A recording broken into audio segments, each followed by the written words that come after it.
కాంగ్రెస్ అంటేనే ఒక సిద్ధాంతం, అది ఎప్పటికీ నశించదు. ఇది ఖర్గే గారు చెప్పుకొచ్చింది. అలాగే రాహుల్ గాంధీ గారు కూడా నిన్న కాంగ్రెస్ జెండాకి సాల్యూట్ చేశారు. కాంగ్రెస్ పార్టీ అంటే ఒక సిద్ధాంతం, సిద్ధాంతాలకి చావు లేదు అన్నట్టు. ఇది ఏంటి ఆ సిద్ధాంతం?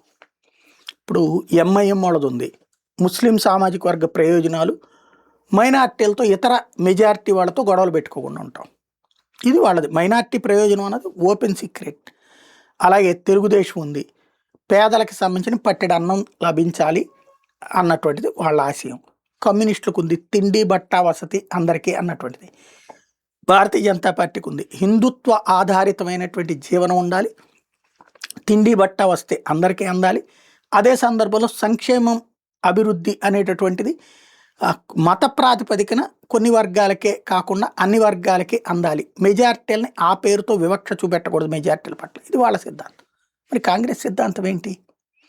మైనార్టీలను బుజ్జగించదు కాసేపు, మెజారిటీలను బుజ్జగిస్తుంది కాసేపు. అలాగే దేశానికి సంబంధించిన ఒక పాలసీ లేదు.